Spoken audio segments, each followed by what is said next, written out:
my part. I'm doing my part. I'm doing my part. I'm doing my part, too. They're doing their part. Are you? Join the mobile infantry and save the world. Service guarantees citizenship. Julian Gollop is a name that rhymes with dollop, and that's good because it then allows me to say that he's worked on a big dollop of games, and then I don't have to think of a better introduction to the video, which, let's be honest, I really should, but it's done now. We're already in. For the uninitiated, the shining star of Gollop's Dollops is the absolutely outstanding XCOM series, otherwise known as UFO Enemy Unknown, which he designed alongside another Gollop, his brother Nick. It's a series that, for many, was never better than when Julian was at the helm, and with good reason. The game was deep, complicated, difficult, and endlessly replayable for those with a strategic mind, and it's a piece of work that, to this day, plays just as well as it did on first release. Part of that is down to the design philosophy behind the game. Julian grew up in a household that spent a great deal of time playing traditional analog games, from chess to cards to Dungeons and Dragons. Julian saw the opportunity in computer coding to recreate the feeling of those games he loved in a digital format, and much like the board games that inspired his work, Julian's game design focused on the rule set. While each of his works has similarities, turn-based strategic thinking, multiple units to control, and hidden dice rolls to determine certain fates, the differences in each of his games tend to come from the layers of complexity that lie on top of the standard conceit. In XCOM, for example, you have an entire management suite on top of all of the strategy. You have to build and design your base, decide which missions to take and which to ignore, build your defenses, kit your men out. But regardless of all those extra layers and thought processes and choices, boil it all down and it still comes back to those core similarities. Turn-based strategic thinking, multiple units to control, and hidden dice rolls to determine certain fates. XCOM was released in 1994, well into Julian's career as a game designer, but it's an interesting point to start at because it's not just his most well-known title, it's also a direct result of the many games that came before it. Chaos, the Battle of Wizards, Lords of Chaos, Laser Squad, Rebelstar, and, as we'll be looking at today, Rebelstar 2. All of these games harbour Julian's core game design to some degree, and each of them features differing layers of complexity on top of that basic rule set. Rebelstar 2 is relatively simple, all things considered, but bear in mind that this was 1988, a full 6 years prior to the launch of XCOM, and running on the humble Spectrum no less. You're the commander of the Rebelstar Raiders, and it's your job to ably command your team into enemy territory. Alien enemy territory, no less. You have 26 turns to get in there, murder some extraterrestrials, possibly steal some of their delicious eggs, and then hightail it back home on your shuttle. Not that I'd have a clue what that's like, because I can only get about halfway across the map before I'm wiped out. That's on me, though. My tactical nous basically involves shouting, "Charge!" and running forward. Rebelstar 2 is a tabletop game that's been designed as a get-in, get-out scenario. There's no overarching story, or stats, or progress, or a consistent need to push things further. There's no RPG elements. It provides a mission. You attempt the mission, you probably get shot in the head from miles away, and then you either switch it off, or you try again. It's refreshingly quick for a strategy game of this ilk. As soon as you start a new game, you're straight into the commander's chair. There's no messing about.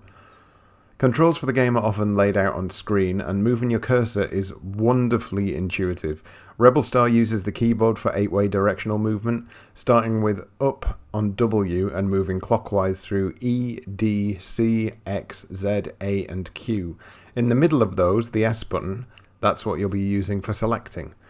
It's a simple thing to praise, but there are many games from this era that wouldn't have thought to do this.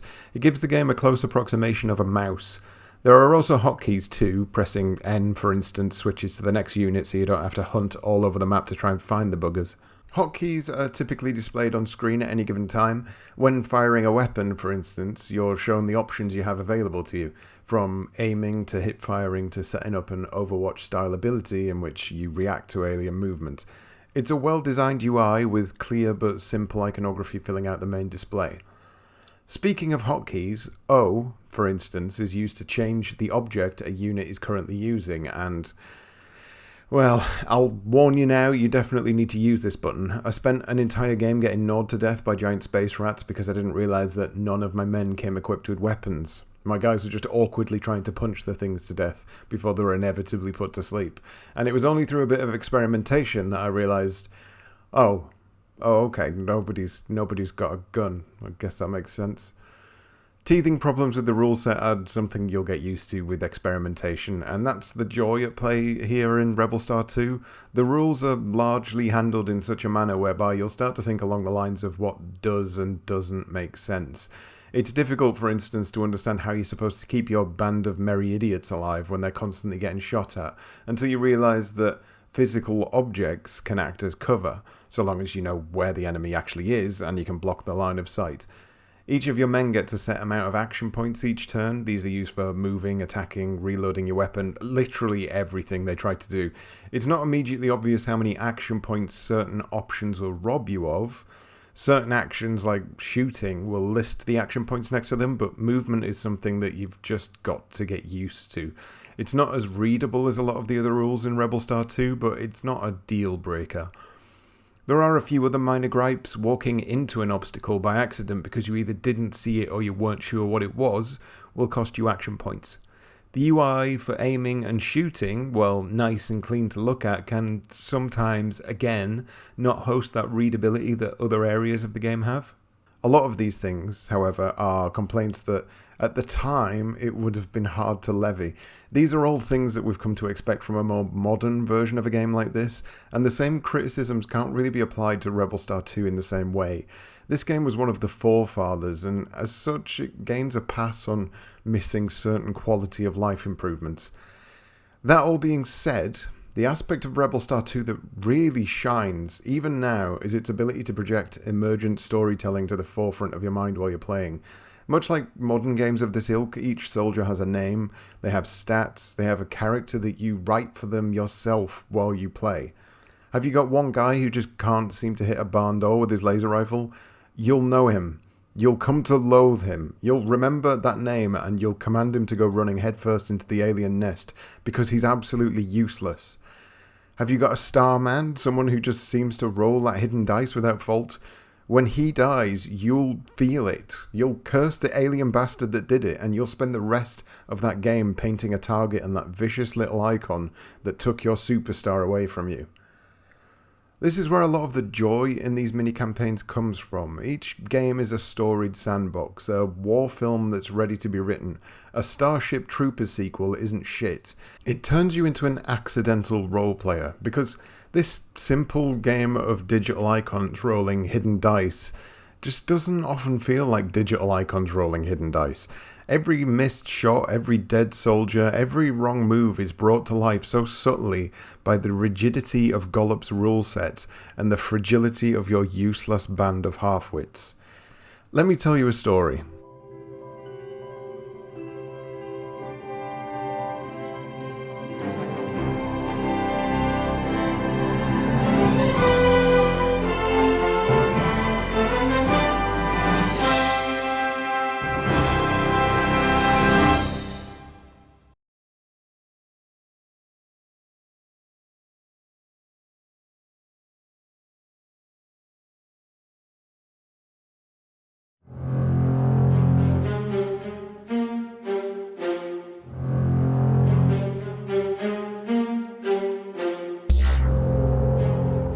Base log 293A3B445.92.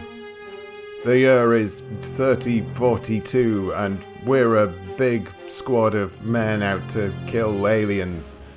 When we first landed on the planet, everyone realized they'd forgotten to get their guns ready, so one by one we picked our guns up, and by the time we'd done that we were too tired to do anything else.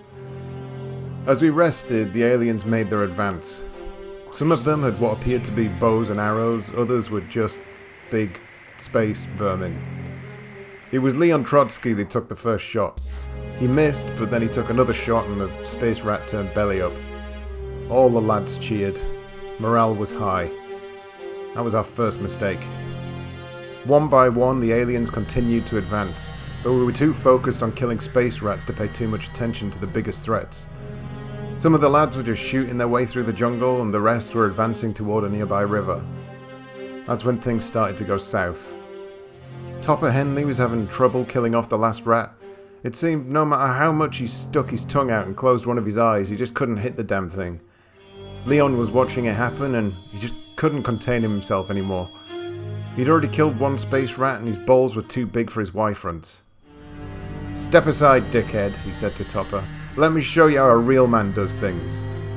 He stepped forward behind Topper and parked his gun on his shoulder.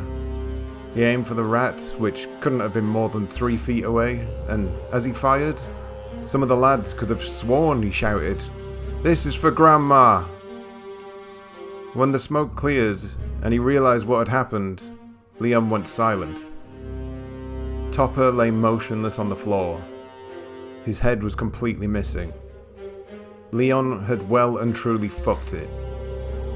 Morale fell and continued falling. As the aliens advanced, we realized just how good an aim they had. They were shooting us like tin cans from the other side of the war zone, and we were falling like flies. For each one of these bastards we put down, 3 of our own men bit the dust. Diane Woodley was the last one to go. She had the highest kill count and she fought those alien bastards to the very end, but then she accidentally wasted most of her last turn by walking into a tree, and then moments later she was done. Everyone was done.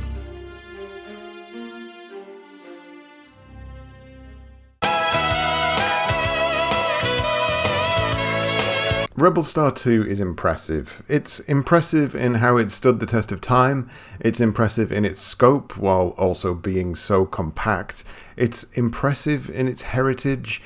It's just really, really impressive. It isn't going to be for everyone, however, and it's not a game that you'd be able to put on whatever the weather. It's slow-paced, it's thoughtful, it's a sit down for at least an hour and soak it in kind of game. It's to be mulled over and enjoyed and cursed at when the aliens get another headshot from halfway across the map. It would be remiss of me not to mention the fact that the game can be played 2-player as well. However, due to the pace of the game as it is, I can't imagine I'll ever get multiplayer in to sit down and spend a few hours slowly moving aliens toward me. If you do have someone who'll happily go through that process, then consider this game as double the value it already has.